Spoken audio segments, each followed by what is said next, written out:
hari Jumat, maka mereka akan mengatakan Muhammad itu dimuliakan karena hari Jumat, bukan karena sebab Nabi Muhammad SAW dilahirkan. Maka Allah Subhanahu wa Ta'ala menaruh Nabi Muhammad SAW di hari Senin supaya tidak ada perkataan seperti itu. Akhirnya hari Senin itu jadi mulia sebab apa? Sebab Nabi Muhammad SAW lahir. Sebab Nabi Muhammad SAW lahir, hari tersebut menjadi mulia. Seperti ini, seperti apa? Seperti contohnya, seperti contoh. Ketika batu akik itu terdapat di tangan orang yang mulia, orang yang terkenal, maka batu itu akan terkenal. Dengan sebab apa? Dengan sebab orangnya, bukan sebab akiknya, bukan sebab akiknya. Seandainya apa namanya gagangnya jelek, gagangnya dari bersih kan, tapi batunya luar biasa, batu berlian. Nah, maka yang dilihat orang apa? Cincin bagus benar cincinnya. Sebab apa? Sebab cincin tersebut bagus, maka yang diumpati lawan cincin tersebut jadi bagus. Seperti itu juga Nabi Muhammad SAW hari Senin menjadi mulia sebab apa? Sebab di situ ada Nabi Muhammad SAW. Umatnya menjadi mulia sebab apa? Sebab ada Nabi Muhammad SAW.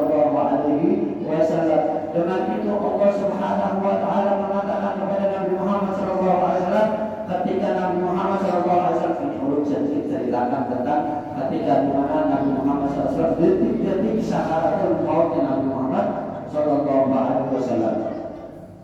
Ketika detik-detik sakaratul maut Nabi Muhammad SAW, Nabi Muhammad SAW bilang kepada Allah Subhanahu wa Ta'ala, wahai Muhammad, apa engkau tidak rindu kepadaku? Ya Allah Subhanahu wa Ta'ala, aku rindu kepadamu wahai Allah, aku rindu kepadamu, aku ingin bertemu kepadamu wahai Allah. Akan tetapi bagaimana dengan nasib umatku wahai Allah?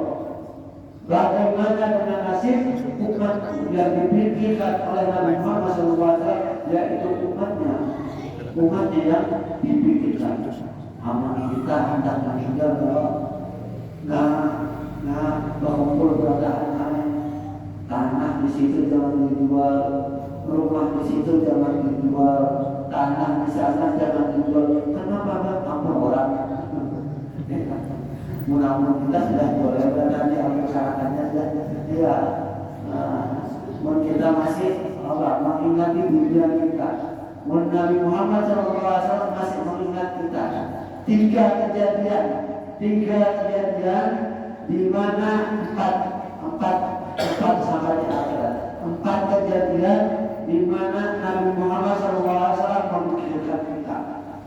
Yang pertama ketika apa? Ketika Isra wal Mi'raj. Ketika Nabi Muhammad SAW bertemu kepada Allah Subhanahu wa Ta'ala, apa yang dikatakan Allah? Assalamualaikum ayyuhan nabi wa rahmatullahi wa barakatuh. Dan jawaban Nabi Muhammad SAW apa? Assalamualaikum wa ala ibadillahis sholihin. Seandainya Nabi Muhammad tidak memikirkan kita, apa jawaban Nabi Muhammad? Assalamualaikum. Itu aja Nabi Muhammad jawab. Akan tetapi Nabi Muhammad SAW memikirkan umatnya, beliau menjawab Assalamualaikum wa ala ibadillahis sholihin. Salam sejahtera bagi kami dan kepada hamba-hamba yang soleh, hamba-hamba yang soleh. Itu yang pertama. Yang kedua, ketika sakaratul maut, Nabi Muhammad SAW memikirkan kita. Apa ujar Nabi Muhammad? Bagaimana nasib umat wahai Allah? Apa ujar Allah Subhanahu wa Ta'ala? Wahai Muhammad, engkau tenang saja wahai Muhammad, aku yang menjamin umatmu wahai Muhammad. Sedikit lagi Nabi Muhammad mengatakan, wahai Allah, aku berpuas dengan jawaban itu wahai Allah. Apa ujarnya Allah Subhanahu wa Ta'ala? Wahai Muhammad, aku haramkan surga atas umat yang lain kecuali umatmu sudah masuk semuanya. Allahumma sholli ala sayyidina Muhammad. Bagaimana ini umatnya Nabi Muhammad SAW? Semua umat tidak boleh masuk surga kecuali umatnya Nabi Muhammad sudah masuk surga. Sudah masuk surga, hanya umat yang lain. Umat yang paling terakhir kita ini, tapi masuk surganya lebih awal. Nah, kita ini dipikirkan oleh Nabi Muhammad SAW. Pertanyaannya apa kontribusi kita untuk Nabi Muhammad SAW? Apa yang kita korbankan untuk Nabi Muhammad SAW? Apa yang kita relakan untuk Nabi Muhammad SAW? Nabi Muhammad SAW rela. Beliau kita ketika berdakwah berdarah. Ketika berdakwah berdarah sampai tertusuk antara helm Nabi Muhammad tertusuk masuk ke gigiran Nabi Muhammad dan patah giginya. Seitu dakwah Nabi Muhammad SAW. Ketika dipanggil Nabi Muhammad SAW bukan disambut dengan baik, akan tapi disambut dengan lemparan batu.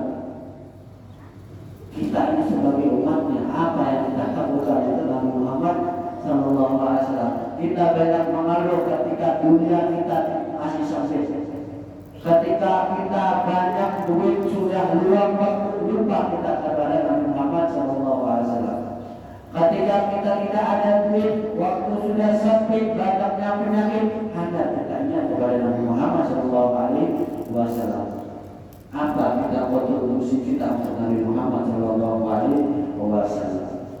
Yang ketiga, ketika Nabi Muhammad SAW bangkit di hari kiamat, apa yang dikatakan oleh Nabi Muhammad? Aina ummati Jibril, aina ummati Jibril, di mana umatku wahai Jibril, di mana umatku wahai Jibril?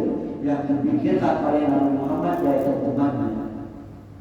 Ketika di hari kiamat setelah dibangkitkan Nabi Muhammad, orang pertama yang dibangkitkan oleh Allah Subhanahu wa Ta'ala yaitu Nabi Muhammad SAW. Apa yang dikatakan oleh malaikat Jibril? Wahai Rasulullah, engkau orang yang pertama yang dibangkitkan oleh Allah Subhanahu wa Ta'ala. Belum ada umatmu, belum ada keluarga-keluargamu. Mungkin kita sembuh dari penyakit, seandainya kita sembuh dari penyakit, kalau stroke apa itu yang sudah diinfus di nama bertahun-tahun, mana anak ulur, mana bini ulur, mana HP ulur, apalagi kayak dari kantor, kayak dari kuliah, bagus saja kan ada ulurnya. Itu yang kita berikan. Nabi Muhammad bangkit dari kematian, bukan sakit lagi, tapi bangkit dari kematian. Dia mencari mana umatku. Makanya ketika di akhirat nanti, ketika orang sudah masuk surga bertahan, langsung malaikat itu cepat-cepat menutup pintu neraka, cepat-cepat supaya apa? Supaya yang Muhammad SAW tidak masuk ke neraka. Bukan masuk ke neraka untuk apa? Tapi untuk mengambil umatnya. Sampai-sampai ada yang mengatakan Nabi Muhammad masuk ke neraka mengambil seluruh umatnya, sampai malaikat mengatakan, wahai Rasulullah, sisakan satu umat untuk sisa di neraka, wahai Rasulullah. Apa ujar Nabi Muhammad? Aku tidak ridho bahwa ada umatku yang masuk ke neraka. Akan tetapi sayang seribu saya, kita sama-sama menjadi umatnya yang berbanyak dosa kepada Allah Subhanahu wa Ta'ala. Ya. Dan ketika di akhirat Nabi Muhammad SAW bersujud lama kepada Allah Subhanahu wa Ta'ala, apa yang dikatakan Nabi Muhammad, apa yang dikatakan Allah Subhanahu wa Ta'ala? Ya Muhammad, angkat kepalamu wahai Muhammad, minta yang apa kau minta, syafaatlah siapa yang engkau hendak syafaati. 3 kali Nabi Muhammad SAW bersujud kepada Allah SWT untuk meminta, wahai Allah, izinkan aku memberikan syafaat kepada umatku. Di mana ketika seluruh umat manusia berbondong-bondong ke Nabi Adam, wahai Adam, isba'ni. Apa ujar Nabi Adam? Apa kata Nabi Adam? Aku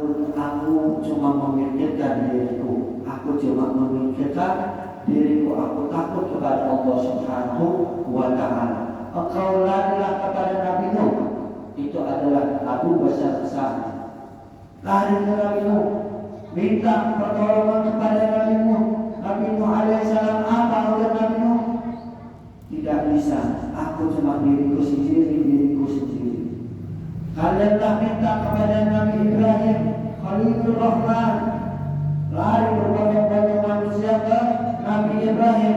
Apa ujar jawaban Nabi Ibrahim? Nafsi, diriku sendiri. Aku takut kepada Allah Subhanahu wa Ta'ala. Mereka diminta larilah kalian ke Musa alaihissalam. Mereka datang ke Nabi Allah Musa kalimullah. Apa ujar Nabi Musa? Nafsi, ana akhafullah. Ujar Nabi Musa, diriku sendiri. Aku juga takut kepada Allah Subhanahu wa Ta'ala. Apa ujar Nabi Musa? Qaulullah kepada Muhammad, barangkali dia mau memberikan pertolongan kepada. Ketika orang menghadap ke Nabi Muhammad, mau datang kepada Nabi Muhammad, tidak perlu meminta lagi kepada Nabi Muhammad. Apa kata Nabi Muhammad? Analaha, akulah yang pantas memberikan syafaat kepada umat. Itulah Nabi Muhammad sallallahu alaihi wasallam memikirkan umatnya sampai mana? Sampai di akhir. Ketika di hari kiamat, Nabi Muhammad sallallahu alaihi wasallam menunggu kita di mana di paling akhir jalan, yaitu di teladannya Nabi Muhammad SAW. Untuk apa? Untuk memberikan kita minum dari teladan Nabi Muhammad SAW. Dan siapa orang yang meminum teladan Nabi Muhammad SAW, maka dia tidak akan merasa kehausan selamanya. Barang siapa orang yang telah minum teladan Al-Kautsar Nabi Muhammad SAW, maka dia tidak akan merasakan kehausan selama-lamanya. Mudah-mudahan kita ini diberikan tambahan oleh Nabi Muhammad SAW, dan mudah-mudahan kita ini diberikan oleh Nabi Muhammad SAW, diizinkan diberikan gelas yang berisikan telaga Al-Kautsar Nabi Muhammad SAW. Amin ya rabbal alamin. Wastuqi'a yaumal itsnain, dan dibangunlah hari Senin, itu dibangun kembali apa namanya Ka'bah. Dulu Ka'bah itu pernah dibongkar, berapa kali direnov. Nah itu dimulai kembali pada hari Senin. Waktu dia yaumal itsnain, dan pada hari Senin tersebut meninggalnya Nabi Muhammad sallallahu alaihi wasallam. Wa kharaja muhajiran min Makkah ila al-Madinah yaumal Itsnain, dan Nabi Muhammad sallallahu alaihi wasallam keluar untuk berhijrah dari Makkah ke Madinah pada hari Senin. Wa qadimal Madinah yaumal Itsnain, dan sampai ke Madinah pada hari Senin. Yang terakhir, wa rafa'al hajar al-aswada yaumal Itsnain, dan diangkat hajar aswad tersebut pada hari Senin. Cerita sedikit tentang pengangkatan hajar aswad. Ketika itu Ka'bah sudah parah runtuh, sudah hendak berabad. Nah ini salah satu kebaikan daripada orang-orang jahiliyah, orang-orang kafir Quraisy. Mereka sebodoh-bodohnya kafir Quraisy, mereka tahu mana yang batil, mana yang hak. Akan tetapi pada zaman sekarang bisa dikatakan membahasanya lebih jahiliyah lagi. Karena apa? Karena mereka yang ada sekarang, mereka membatalkan kebenaran, kebenaran. Yang ada adalah yang banyak uang, itulah yang menang. Yang punya pangkat, itulah yang menang. Nah, itulah pada zaman sekarang. Itu sudah kenyataannya, sudah kenyataan. Ketika itu Ka'bah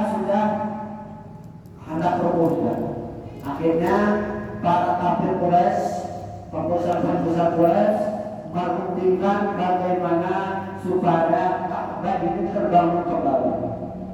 Akhirnya mereka merundingkan dan mereka mensepakati untuk membangun kembali Ka'bah, meruntuhkan Ka'bah dan membangun kembali Ka'bah yang lebih besar lagi.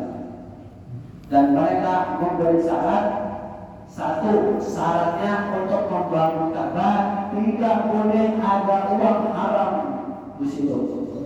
Tidak boleh ada uang haram sama sekali.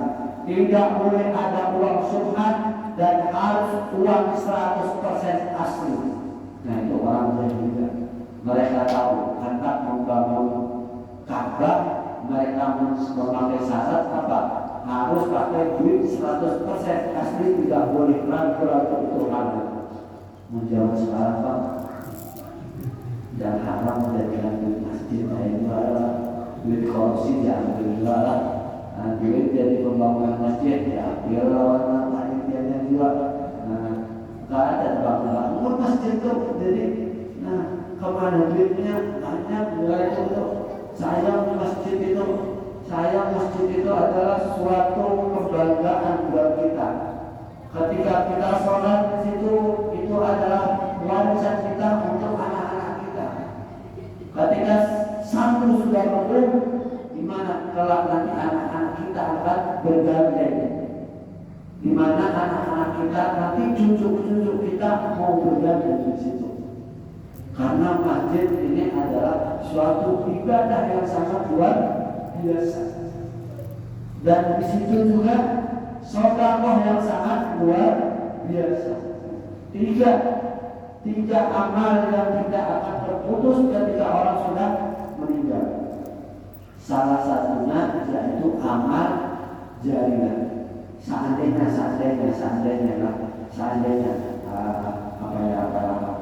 Nah ini karpet ya. Nah ini ulun bayangkan, ulun memberi gambar kepada dia gambaran pahala yang sangat luar biasa. Nah mudah-mudahan dia lebih bersama lagi untuk bersedekah. Nah ini gambaran lah. Ini karpet.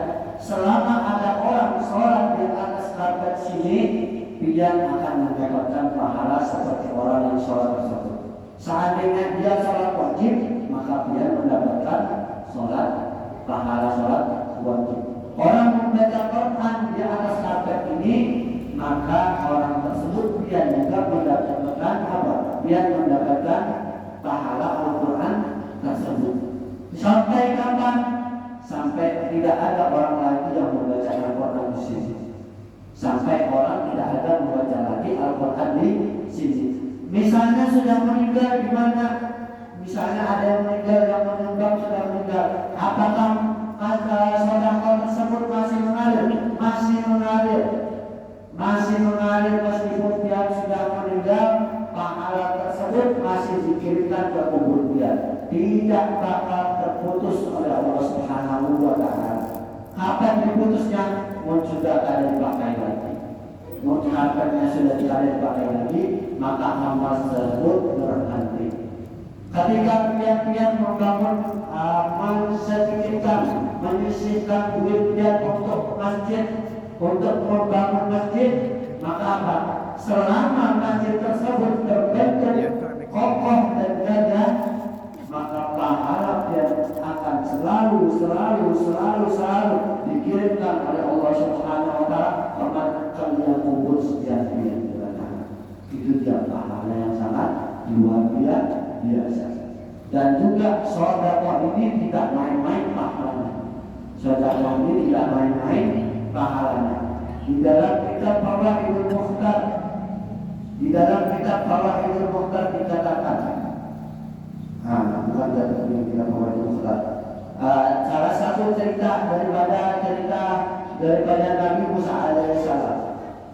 Ada satu suami istri sepasang suami istri. Mereka mengatakan kepada Nabi Allah Musa alaihissalam, wahai Musa, engkau kan kalimullah, engkau bisa berbicara kepada Allah Subhanahu wa Ta'ala. Maka mintalah kepada Allah Subhanahu wa Ta'ala untuk bikin kita kaya.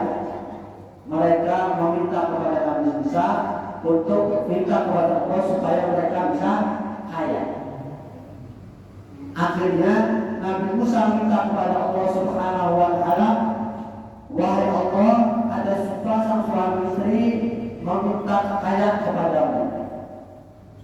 Apa ujar Allah Subhanahu wa Ta'ala? Wahai Musa, akan kuberikan kekayaan untuk mereka berdua selama setahun. Selama setahun. Nah, ini ingat-ingat ya. Selama setahun Allah mengasih kekayaan selama setahun.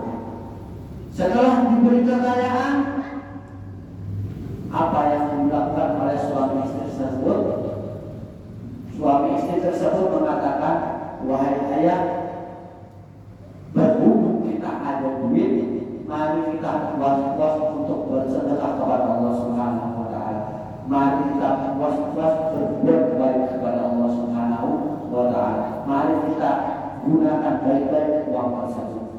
Terus jalan 1 tahun, jalan 2 tahun, jalan 3 tahun, jalan 4 tahun, mereka masih kaya. Mereka masih kaya.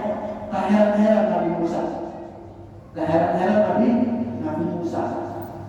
Nabi Musa mengatakan kepada Allah Subhanahu wa Ta'ala, wahai Allah, Engkau katakan kepada wahai Allah akan memberikan kekayaan kepada mereka 1 tahun. Akan tetapi ini sudah bertahun-tahun, wahai Allah, mereka masih kaya. Apa sebabnya, wahai Allah? Apa Allah katakan kepada Nabi Allah Musa, wahai Musa, betul katamu, 1 tahun sudah berlalu, aku mencabut kekayaan dari mereka. Akan tetapi ada amal yang membuat mereka terus kaya. Apa ya? Mereka selalu bersedekah kepada orang-orang fakir miskin. Mereka terus beramal baik kepada orang-orang yang tidak mampu. Mereka membangun masjid, mereka membangun mushola, mereka membangun ini. Mereka membangun semuanya untuk kebaikan mereka. Maka aku panjangkan rezeki mereka sampai mereka tidak bisa lagi berbuat baik kepada artinya sudah meninggal. Artinya sampai mereka meninggal, rezeki tersebut tidak akan putus. Dan juga sedekah ini salah satunya memperpanjang umur kita. Salah satu memperpanjang umur kita yaitu banyak bersedekah. Nah, banyak bersedekah. Nah, itu dia. Banyak bersedekah. Misalnya ada yang mendapat. Ulama-ulama itu banyak meninggal kayak apa? Berarti mereka kan yang bersedekah. Lain lagi mereka itu sudah dicintai oleh Allah Subhanahu wa Ta'ala yang diinginkan oleh Allah Subhanahu wa Ta'ala. Bagaimana kita menyikapi ketika ulama tersebut juga tidak ada.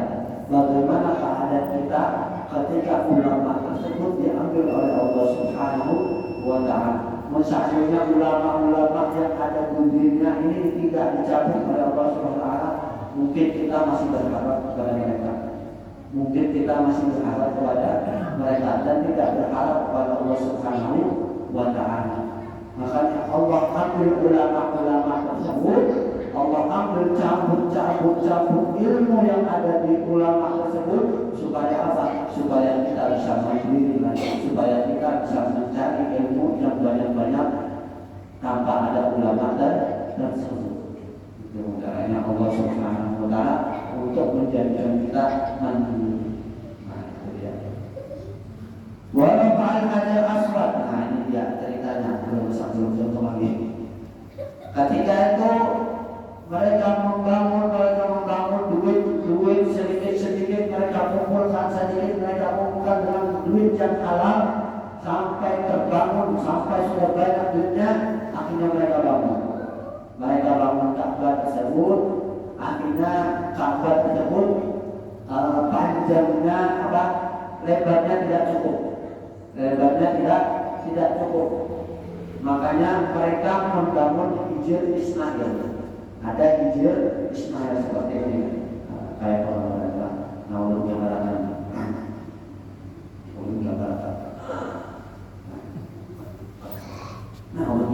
Seandainya ini Ka'bah. Seandainya gedenya di Ka'bah. Nah, Hijr Ismail ada di samping sini. Hijr Ismail itu ada di samping sini. Nah, Hijr Ismail. Nah, ini adalah bagian dalam Ka'bah. Ini adalah bagian dalam Ka'bah. Ya, bagian dalam Ka'bah yang telah roboh ini adalah bagian dalam Ka'bah. Karena apa? Karena tidak cukupnya dana yang halal untuk membangun tersebut. Makanya dikasih pembatas masjid ini. Jadi putarannya itu pasti. Bukan kelebihan, bukan kelebihan. Makanya jika ada orang haji atau umroh, mereka ketika tawaf masuk ke Hijr Ismail maka batal, tidak sah tawaf tersebut. Maka tawaf tersebut harus diulangi dari sini langsung keluar di Hijr Ismail. Tidak boleh masuk Hijr Ismail. Kalau masuk ke Hijr Ismail tidak sah tawaf tersebut. Salah satu syarat tawaf tidak boleh badan kita atau apapun yang ada di diri kita menyentuh Ka'bah.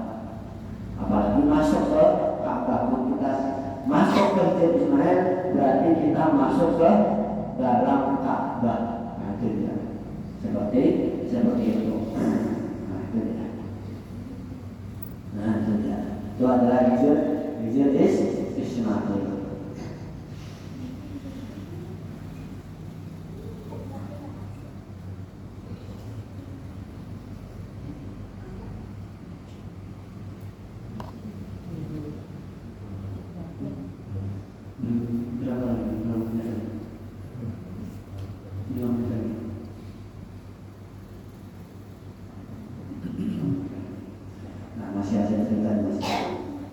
Ketika itu tertinggal satu bangunan, yaitu Hajar Aswad.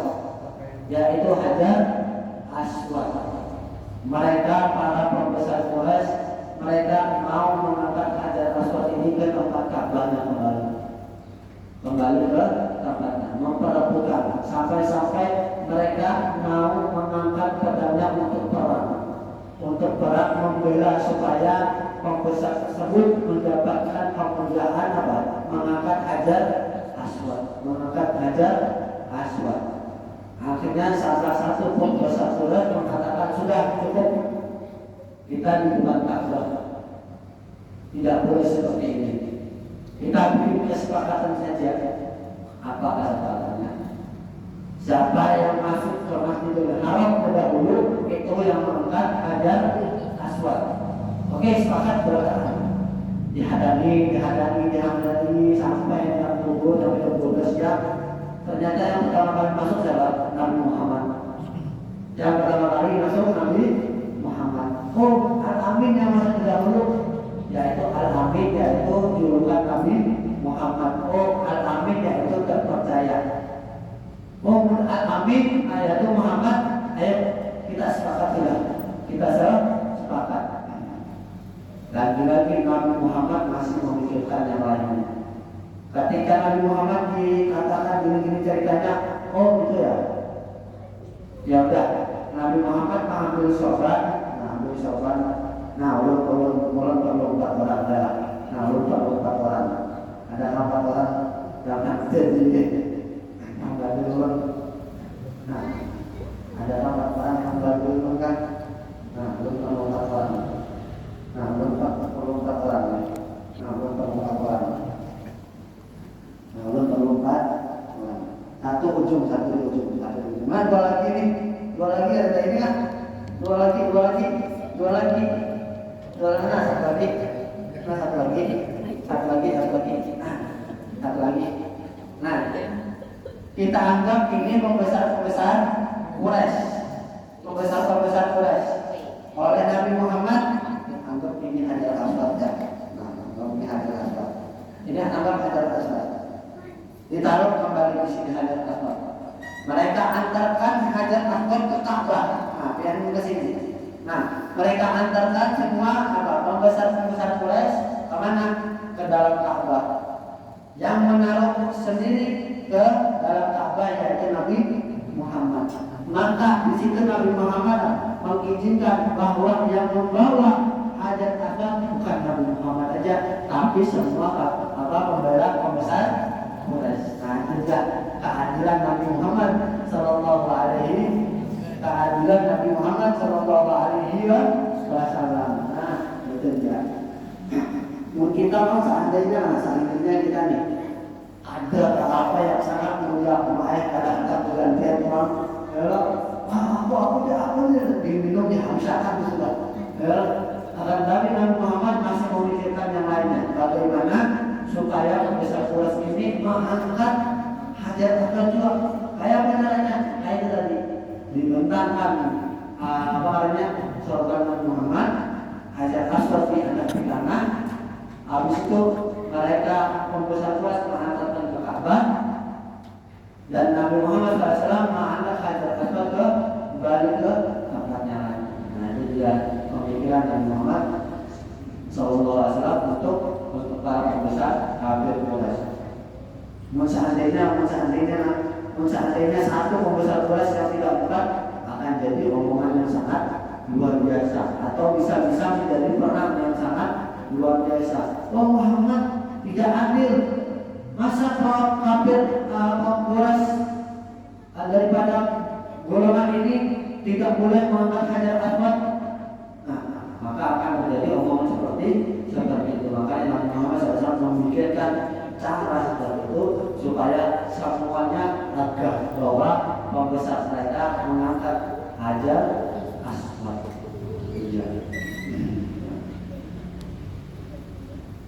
Mudah-mudahan kita bisa berhaji umroh ya. Amin ya rabbal alamin. Tapi kalau sudah sampai haji ya umroh, jangan ingatkan kita ini untuk mencium hajar aswad. Jangan berebutan untuk mencium hajar aswad. Mau sampai rezekinya dicium, pun gak ada sampai, jangan dipaksa. Nah, bisa nanti kalau bisa membatalkan haji kita, atau bisa membatalkan daripada pahala umroh atau haji kita. Di situ kita mengganggu, geser, tersentuh yang lain apa. Bujur aja mendalam Imam Malik bersentuhan dengan yang lain mulai tidak batal, tapi jangan sampai tertentu. Kita jagalah adab-adabnya ketika haji. Membahas haji banyak dimulai banyak sekali, apalagi haji yang mereka maaf. Boleh kadang-kadang kayak ini, melihat orang haji tapi mereka melupakan keluarganya. Mereka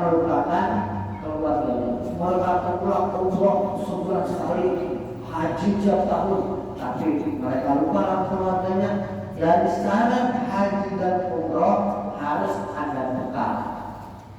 Bekalnya apa? Bukan bekal untuk diri sendiri, akan tetapi sisakan ada bekal untuk keluarga yang dia tinggalkan. Ini kadang-kadang orang yang umroh berhaji, mau bulan-bulan berhaji terus, umroh terus, keluarganya kada disambungi apa, keluarganya kada disambungi apa, itu bisa mengurangi pahala umroh dan haji. Itu bisa mengurangi pahala umroh dan haji. Karena kan dilupakan sampai mereka berhutang untuk apa? Kemana ya agak umroh? Kenapa mereka berhutang? Ada disambungi duit. Nah, salah seperti itu. Harusnya keluarganya disambungi duit baru dia umroh. Ini kadang memikirkan seorang anak bini dilupakan. Itu pahala yang ada. Makanya ada misalnya orang yang pulang umroh orang yang pulang haji adatnya sama aja. Bapak Anda kasar enggak, untungnya kalau dijaga, yaitu sebabnya pahalanya berkurang. Anak ini dilupakan. Kelakuan boleh masih jalan, jangan biarnya takut. Kenapa ini haji? Kada pernah sholat, ini haji kada pernah majlisan, ini haji kada pernah berbuat baik. tambah macam ya iya, nah yaitu ada salahkah, ada dari duitnya yang haramkah, atau apakah yang tidak dia lakukan, atau ada salahkah sama orang. Nah itu dia. Nah ini pesan-pesan yang untuk yang enggak berhaji, yang anak video terlihat kan. Ya pesan-pesan dia haji dan anak buruk, yaitu yang harus dilakukan, dijaga ya untuk anak-anaknya, pembantunya, yang lain-lainnya yang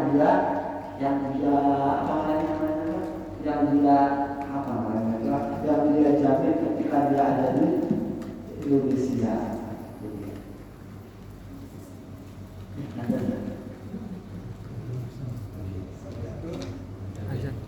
Ada insyaallah kita akan menjelaskan lagi tentang malam, ketika malam kelahiran Nabi Muhammad, apa yang kejadian tersebut, apa kejadian yang ketika malam kelahiran Nabi Muhammad Shallallahu Alaihi Wasallam. Insyaallah kita akan bertemu lagi 2 minggu yang akan datang, yaitu malam Selasa. Ya, kemarin dibilangin siapa namanya itu Rahmat kan, Pak Rahmat. Nah sini mengatakan ada bahwa diganti harinya,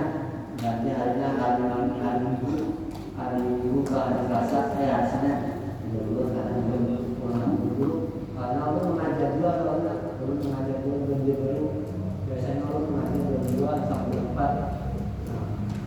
Dan sehat walafiat. Amin. Mudah-mudahan dari sini dan dosa Allah Subhanahu wa taala. Amin ya rabbal alamin. Kepada Ibu Muhammad sallallahu alaihi wasallam. Semua yang sudah saya Muhammad tidak ada kenapa sama Allah wa ta'ala. Wa ta'ala biasa Muhammad wa ta'ala bi